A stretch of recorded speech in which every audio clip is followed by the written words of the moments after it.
Hello everybody, it's me, Tony Sonic, back again for another reaction video, and this time it is for another death battle. This one about Gru versus Megamind, Illumination versus Dreamworks. This is gonna be so fun, even though it says Despicable Me, comma, Minions. Now, to be honest, as you all know, this is one of my most wanted videos, matchups, I mean, and I'm so happy that it was part of the Kickstarter, and even happier that it's finally happening. I am so excited to see who is going to win, and to be honest, I really don't know who's going to win. That's the fun part of this one. We finally have a debatable matchup for once. The past 3 matches have been pretty one-sided, so it's nice to have some genuine discussion surrounding a matchup. Also, forgive me if my camera's acting all weird. I tried fiddling with the settings a little bit, but it's gonna act like it's gonna be a little glitchy from here on now. I don't know if maybe changing the size will help, but in the meantime, please just bear with it for the video. But yeah, in terms of what I expect from the episode, I expect chaos incarnate once the minions come out. I expect a lot of fun one-liners and zingers from both Gru and Megamind specifically. And whoever dies will probably be in a giant explosion death, probably with either the death ray or a bajillion rockets. So yeah, that'll be fun. So let's not waste any more time and get right into the show. Just let me turn this down just a little bit and fiddle with the volume just a little bit. That should be good. And now, let's begin. Fight! Gru versus Megamind. You either die a despicable villain or live long enough to become an admirable hero. He's Wiz and I'm Boomstick. Oh, And minion! it's our job to analyze their weapons, armor, and skills to find out who would win a death battle. Let's go. Can't wait for this one.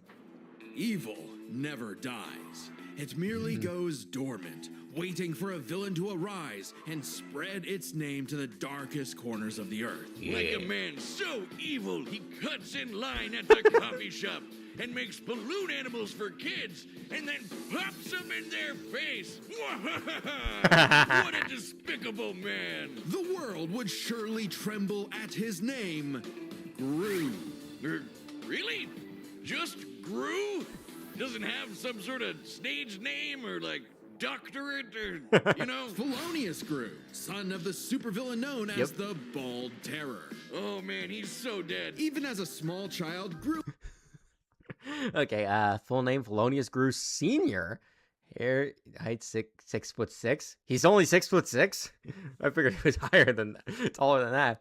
Family, family. Email baldandbeautiful@grumail.com. Supervillain since 11 years old. Appeared on Ellen. Bald. who had big aspirations. He could make rocket bikes, cheese rays, and this dog? And his arsenal grew even more with the help of his new best buddy, Dr. Nefario. See? Now that's a supervillain name. Come on, man. With Nefario's help, Gru's gadgets grew gadgets.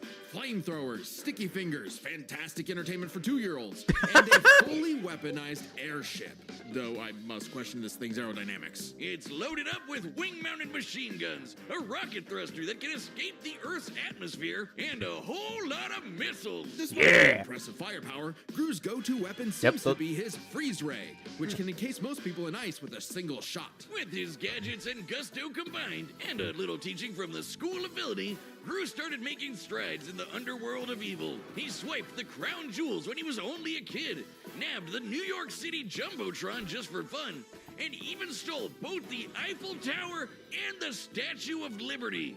From Las Vegas. Yep. Yeah, Gru was bad, but he wasn't good at being bad. A lot of his schemes kind of blew up in his face. The line dividing genius from moron is a thin one. Just look at us. Oh yeah, my back hurts from carrying all the genius between us.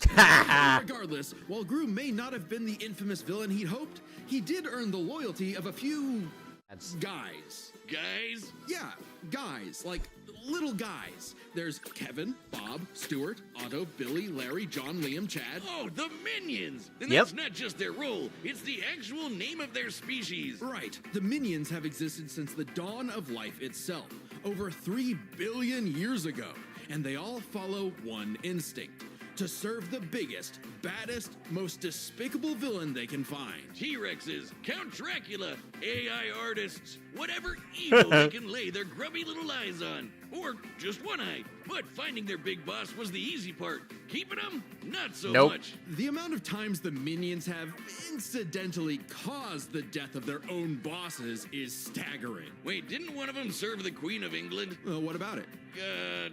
Nothing. The minions witnessed Gru's villainy firsthand and decided that he would be the next big boss they follow. It worked out like PB&J, because like Gru, these guys do machines. The minions invented 1 the to fly 1,000, swatter 3 centuries billion before years. humans did. They somehow crafted Yeesh, light bulbs that's a and lot of instruments while living in names. the Arctic. So naturally, building Gru's absolutely massive evil lair proved a simple task. They're geniuses. They once pulled off The a minions jailbreak speak Minionese, their own polyglot language likely derived from the millennia they spent traveling the world. by building a flying machine out of prison outfits, vans, computers, and toilets. Aisle seaters are in shambles right now. And they're seemingly invulnerable, having been smashed flat, set on fire, and exploded by missiles even inside their own mouths. But also, they're possibly immortal? Kevin here has been around since the dawn of their species, which means Kevin is 3 billion years old. And their numbers keep increasing. Over 10,000 minions clock into work every day. And yet, in a Yes. real work setting, they'd be fired in minutes. Oh yeah, there's nothing like a banana, a popsicle, a butt, or anything remotely silly to distract them enough for plans to go off course. But these guys love TikTok. It's no wonder that, even with thousands of minions at his back, Gru still couldn't cut it as a supervillain. Maybe it was time to hang up the freeze ray for good, but not before taking a chance at his ultimate dream. Still Tabone! Easier said than done. Oh no, really? The moon? When he couldn't get the shrink ray he needed on his own, Gru required a new, even more despicable weapon. Yep. Children. Specifically, adopting 3 girls. And somehow it worked. Crime of the century, here we go. How tragic that through all the dance recitals and unicorns, Gru discovered the joys of fatherhood. Oh, story Aw. of my life. God, I'm so proud of her. Anyway, out with the villain and in with the bedtime stories. But even though he turned a new leaf for his daughters, Gru wasn't done commanding his minion army. Now he'd just do it as not a villain. Yep. Okay, stole the moon, punched out a shark, survived being eaten by a shark, stole the crown jewels of England, tanked a point-blank missile explosion, minions survived Brat... It's Balthazar Brat, not Brat Balthazar. Get those two around. Exploding bubblegum balloons, defeated Vector, El Macho, again, Balthazar Brat, not Brat Balthazar, Maxime Le Mal, the This is 6. By joining the anti-villain league. The AVL hooked him up with lipstick tasers and goop grenades, mini submarines and high-tech cars, and some great date nights with the future Mrs. Gru. Things are looking up, buddy. 5 minions even underwent experimental procedures to become more powerful than before. The Mega Minions. Yeah! Tim stretches. Dave got super strength. Gus got super strength and flight. Sorry, Dave. Jerry became an indestructible brick monster who eats live bombs. He's my favorite. And Mel's new laser eye can blast through the planet and hit a satellite on the other side in less than a second. Calculating its speed across the Earth, that's 5% the speed of light. So, Gru's true calling wasn't being a villain at all. He's an anti-villain, and he's good at it too. This guy can dodge heat-seeking missiles and casually punch out a shark in one shot. All because he was in full dad mode. But the most incredible element here is easy to miss. For billions of years, the minions have had the biological drive to serve the greatest villain they can find. And yet, despite Gru's turn away from villainy, they chose to continue serving him. The minions' love for Gru is so strong, it overwrote their primordial genetic code. They Wow. still see greatness in him, even now. After all, Felonious Gru will go to the moon and back to keep his family safe. Wait, Kevin, don't touch that button! Oh, that was great. Great analysis for Gru. I can't wait to see what the Megamind analysis is gonna be, really. Alright, Megamind. What happens when the villain wins? On a grim, dark day, the citizens of Metro City learned the horrifying answer to that question when their hero, their Metro Man, was lost forever. Bested by the fearsome supervillain destined for greatness, Megamind. Yeah. Because if your rival Wait, hang on. Let me see that again. Fearsome supervillain destined for greatness, Megamind. Incredibly handsome, criminal genius, and master of all villainy.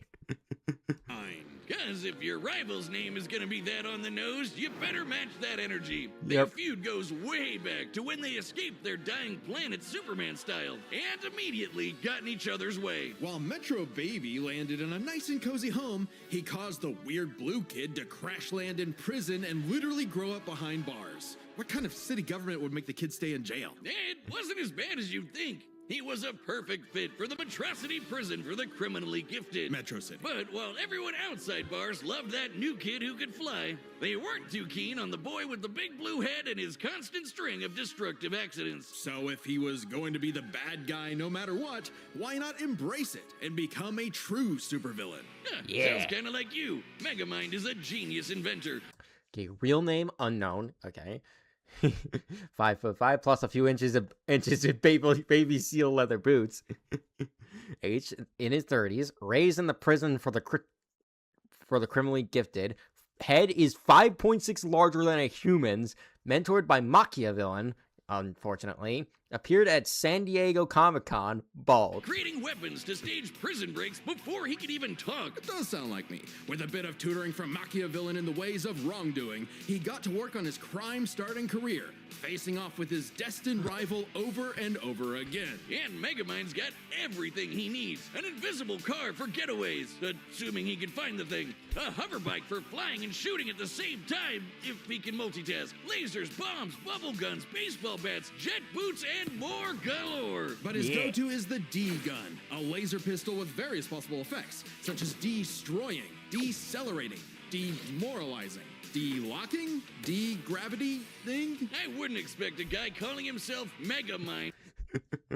That's a lot of settings. Okay, the guns all destroying Binky by Blue Ion Nanokinetic Energy. That's what it stands for. The Death Ray Satellite, Hokey Pokey of Destruction, Invisible Car, Mech Suits, Metro Man Suit, Minions, Brainbot, Minion, aka Old Chum, Keiko, Keiko. To have the best name ideas, Wiz. He probably based the entire thing around his favorite setting, dehydration, which turns people and objects into tiny cubes for easy storage, though they can be returned to normal with a drop of water. He did keep the whole mind thing running with his horde of henchmen, the Brainbots. These mini-mechs follow Megamind's every command, even pulling off the most incredible drone show you've ever seen in your life. Which, according to the director's commentary, is made up of over 100,000 brainbots. Though, ironically, I wouldn't call his brainbots, smart. That designation goes to Megamind's proper minion, Minion! Minion serves many roles for Yay. Megamind. Sidekick, guy in the chair, awkward sibling relationship. Minion's intelligence is part of Megamind's. He has recreated the same technology and has even battled equally against him when turned evil. Despite technically being his pet. The best fish friend you could have in your plans to kidnap news reporter Roxanne Ritchie to piss off Metro Man for the 19th time this week.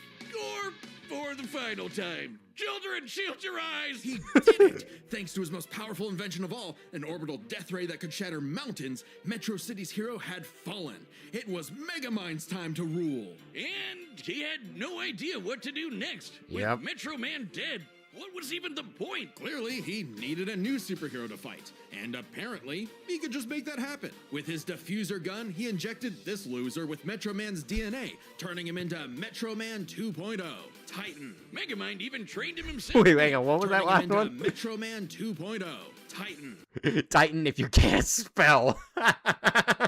Megamind even trained him himself, using his disguise generator and expert acting skills. What a performer! But for all his smarts, Megamind is a terrible judge of character. When Titan turned tyrant, Metrocity needed yet another superhero to save it. Metro City. Thanks to some encouragement from an old friend, rival, who wasn't actually dead at all and just let all of this happen despite having godlike superpowers. Thanks to some encouragement from a very experienced friend, Megamind stepped up to the plate. Hey, he had the moxie for it. Megamind's tanked explosions and dodged electric blasts. Titan was strong enough to toss around a skyscraper, and Megamind put up a solid fight with his mech armor. A suit specifically designed to mimic the pilot's movements, whether it be lamppost sword fighting, busting a move, or being surprisingly stealthy. And with quick thinking and some hench help, Megamind taught Titan a lesson he knew all too well. The bad guy always loses. So the city decided to just forgive Megamind of all his years of terror and destruction and call him their superhero. Yeah. I guess they didn't really have any better options. Hey, Megamind took his new role as Okay, vaporized a building, dodged electricity, turned the Atlantic Ocean into jello. His binky destroyed a 10-mile wide meteor. Technologically raised all of Metro City into space. Suits survived hits from Metro Man and Titan. In another timeline, reformed Titan and the Doom Syndicate. I'm guessing that's the games. Defeated Titan, the Doom Syndicate, Machina villain. Machia villain. What is with the misspelling? Oh, and also psychedelic. Why are we why are we specifically pointing out the DJ from the video game? the city's hero seriously. He even built a suit that mimicked Metro Man's strength, flight, and X-ray vision. Now, the D-gun is used to make runaway bad guys lose their balance and get caught. His portal bazooka is excellent for saving people from out-of-control cars. And while the Death Ray might not have been a hero killer, it's certainly great at blowing up giant evil robots. And Minion was all for it. Actually, once they went nice, Minion had to legally change his name to Old Chum. Nah, he's still Minion. Because of some other Minion-related thing. What? You mean the yellow guys? No, I mean they got a cease and desist from Mr. Minion's Meatsicles. Sounds delicious. I'm still gonna call him Minion. Thank can't you. break up this duo. Even as Megamind uses his tools for good, destruction still tends to be inevitable. To the point that, as the new mayor of Metro City, and his new partner, Roxanne instated a policy that anyone inconvenienced by a Megamind battle would receive a free cup of coffee. That sounds horrifically ripe for corruption. So that's why there's so many Starbuckses everywhere. At least the brain bots are covering all the cleanup. It's a messy job being a superhero, but Megamind's finally found his purpose, even saving the city from the Doom Syndicate, which is like these losers. 6 of him. There are multiple timelines after the first movie, each of which involve Megamind facing the Doom Syndicate. In one timeline, he reforms them into a superhero team. Though not without some self-induced difficulty. You have an instant wind gun on your hip. Use it! Hey, Thank you. with girlfriend, sidekick, and adoring fans to keep him going. It doesn't matter what sort of danger comes to town. Megamind will always rise up as the defender of Metrocity. It's Metro City! Okay. That was a pretty good analysis for Megamind. Good analysis all around. And it didn't seem like they were going into like actual calculations for the either explosions, but I assume that'll come during the conclusion, I bet. But we'll see what happens, alright? All right, the combatants are set, and we've run the data through all possibilities. It's time for a death battle! Okay. You know what? I don't really have a prediction. I'm just gonna go see what happens. We're just gonna go into it blind, and we're gonna see who wins once and for all. I'm rooting for you, Gru, but I wouldn't be surprised if you lost.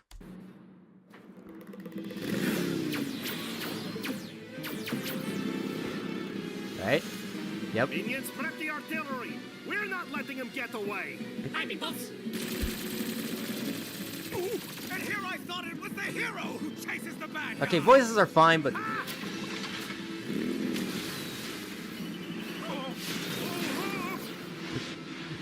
good luck dodging all those missiles. Uh-oh. Minion, I'm going to need a new pair of pants. Yes, sir. Sending you the Sunday Best package. That minion voice was okay. Take this. Super big pillows, 100% pure brick. There's a... Alright. Freeze ray, a dark color scheme. Strength ray, henchmen who look the same. Laser gun, Genius weaponry! You are certainly a real supervillain.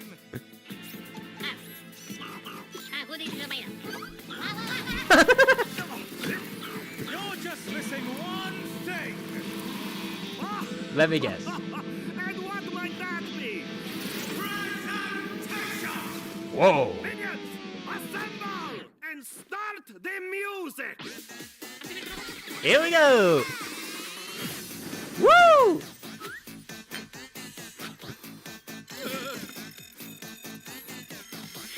Oh, check that mark in the morning.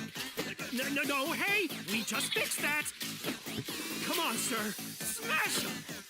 Oh, hey, that's kind of cute. Gotta love the commentary from Minion. You dare challenge Megamind in my own monstrosity? Do you even know who I am? Well, life is full of disappointments. Hey! They're gonna pick her. Oh boy, here we go. Oop. Go get him! Now, as you like to say, Gun! If you're going to steal my lines, at least do it properly. Oh! Oop. Yeah, it's gonna take a little more than that. Yep. Okay, thank you for the help. Minion, is the death ray ready? Approaching. Getting there. Almost. Kinda. Maybe. On the way. Yes. Fire! Oh boy, here we go. Death Ray? Whoa. Okay, Beam Flash! Was that enough? Oh, Roxanne's gonna kill me. Oh? Oh, they're still alive! Remember this, villain. The good guys always win. This is how it's really done. Dehydration gun! Villain! You mean... Oh, wait a minute. This is all a big misunderstanding. Oh! Huh? That's, that's morbid. What setting was that? Disintegrate. Oh, work is going to kill me for this. Well, okay. That was a morbid, but cool. Gru ends. I guess that's 2 for Gru, 0 for Will Ferrell. With so many chaotic factors in this fight, it can get overwhelming trying to keep track of them all. So we'll break it down 3 ways: arsenal, minions, and skill. In terms of weapon versatility, Megamind definitely had much more to use. The D-gun alone had enough effects to match what Gru could do with nearly his whole kit. Throw in disguise generators, invisible cars, portal bazookas, and it's a lot for Gru to handle. Just one problem. Megamind might have had variety, but Gru's weaponry was far stronger in scope. Sure, Megamind's death ray could blow up a mountain, but Gru's shrink ray could take out the moon. Yep. And Machiavellian used Megamind's Binky to destroy a meteor with a 10-mile diameter.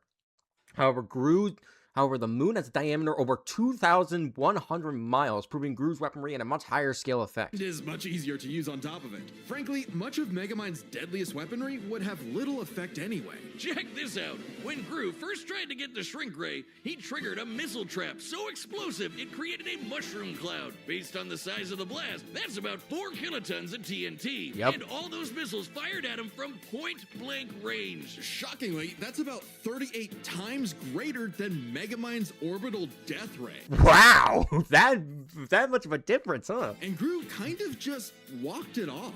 Megamind's mecha suit could take big hits like that, but Megamind himself? No. So Megamind Nope. would have a hard time blowing him up, but he could still dehydrate him, disintegrate him, freeze him, or even just turn off his gravity and send him flying into space, right? Sure, though Gru does have some similar weaponry. As far as arsenal is concerned, Gru could take out Megamind through sheer firepower, but Megamind could potentially counter with the D-Gun's effects. It's a whoever shoots first wins situation. Their arsenals match up fairly evenly. But Yep. these guys aren't alone. Let's cover Gru's minions and Megamind's minions. 1-to-1, one of Gru's minions was certainly more likely to take out a brainbot. Sure, minions may have the attention span of an iPad kid, but they can effortlessly hack, dismantle, and rewire most machines. Yep. Brainbots have been successfully reprogrammed by others with less experience than the minions, so they should be able to as well. Like, Megamind's brainbots. And they just won't die. Nope. Certainly nothing the brainbots have can take them out. For all we know, the minions may be completely indestructible. To be fair, maybe one brainbot doesn't stand a chance against one minion, but there are far more brainbots than minions in total. 10 times more. And the brainbots are a much more organized and focused unit. Compared to the vanilla minions, maybe. But the mega minions are strong enough Nope. to rip and chomp through metal like wet paper. Aunt Mel's got a history of destroying satellites with a laser beam strong enough to cut through the earth. So it's bye-bye Death Ray. But we can't ignore the most competent minion of them all. Minion! Megamind's minion. Old Chump. He's way more competent than Dr. Navario, can operate all the tech like the mech suit used to fight Titan, and can match Megamind's brains and style beat for beat. Remember that whole presentation bit in the movie? Yeah, that wasn't Megamind, that was Minion. While Megamind's army lacks the power of, say, the Mega Minions, having a second in command who's just as smart and capable as him makes up for it, making a battle of their underlings too close to Wow. So, if neither of them has a clear edge in weaponry or their henchmen, what matters most isn't the tools themselves, but how good or bad they are at using them. It all comes down to skill. Both Gru and Megamind have their share of less than genius moments and bad luck. But even in the face of things going wrong, Gru tends to fail upwards, still ultimately completing his missions. Unlike Megamind, who tends to fail much harder before he learns how to succeed. And we love him for it. It's not like Gru has to put up with Elvis Superman, but even during their villain phases, Gru found some success, unlike Megamind. Who also has a bad habit of not using his weapon effectively. Yeah, I would blame them more on the writers, but yeah, that was a pretty big problem. A death battle assumes each combatant has winning intent, so Megamind's reluctance to use his deadlier weaponry is negligible on its own. However, his continued laxness versus Gru's consistent successes suggests Gru is more practical. I could see that. Like never using the D-gun against the Doom Syndicate, either because he can get easily flustered, or he just loves showing off. So it's more likely Gru could succeed in a whoever shoots first wins quick draw situation with their arsenals. Quick draw is right. Megamind dodge an electric blast is impressive, clocking in around half the speed of sound. But it pales in comparison to Gru piloting hypersonic ships into space and dodging heat-seeking missiles at Mach 10, meaning he is fast enough to win that quick draw. Gru takes skill, which finally tips the scales. After a nail-biting back and forth, he has just enough to land the winning blow first, more often than not. Sorry, Megamind. I think you losing was a atrocity. It's Metro's atroc. The winner is Felonious Gru. Yeah. Next All right, time what's next? on Death Battle. Sukuna? Yeah, it's Sukuna. Oh, Denji! Enough. Subscribe and join as a member to see more Death Battle. Thanks for watching. All right, on the one hand, it's an... Works. We know you Hang don't on. just your Let me... employees. They're your people. Like Danielle, who took your social following. All from right, one- so on the one hand, Subscribe. on the one hand, you have an iconic matchup that's been around for a while, but on the other hand, you're bringing Chainsaw Man back after Reze just died. There has just been so much anime this episode. Like, when did the team become weebs? When did you all decide you're gonna be weebs this year? Because like we had Ichigo versus Yusuke, which was Bleach versus Yu Yu Hakusho, I believe. We had Cell versus Metal, Dragon Ball versus Sonic. We had My Hero Academia versus Chainsaw Man with Bakugo versus Reze. Then we had this, which is not anime, and now we're going back to anime. Why are you guys doing so much anime? It's a little sickening, to be honest. Like, whatever. I'm sure the fight will be good. I'm sure there'll be a good production, but I'm just a little tired of it, to be honest. But in any case, that was pretty good. Had some moments I wasn't really expecting. I definitely was not expecting that to be the way Gru wins. But I'm happy he won, honestly. Like, I know I said all the way back in my top 10 favorite matches that I thought Megamind was going to win, But to be honest, I'm happy that I was wrong for this one because I like Gru more.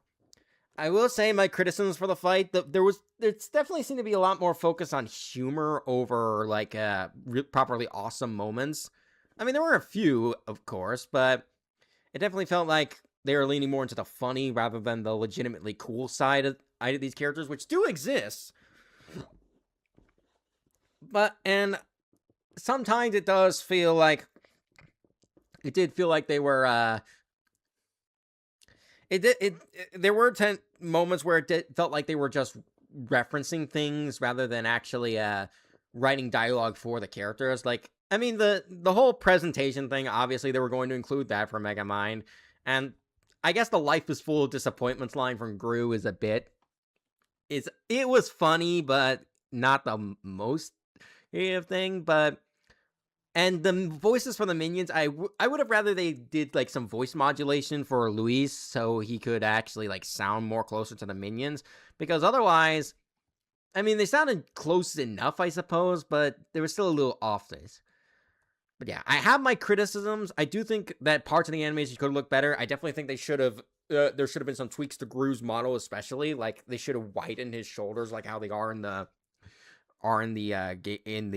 movies, so that it looks more accurate. But otherwise, it did look good for the most part, and I would say that overall, as a whole, Gru vs. Megamind is a good episode. Not amazing, almost not great, but overall good. And yet, it's probably my favorite episode of the year. I'm sorry, Ichigo vs. Yusuke fans, I'm just not familiar enough with your characters.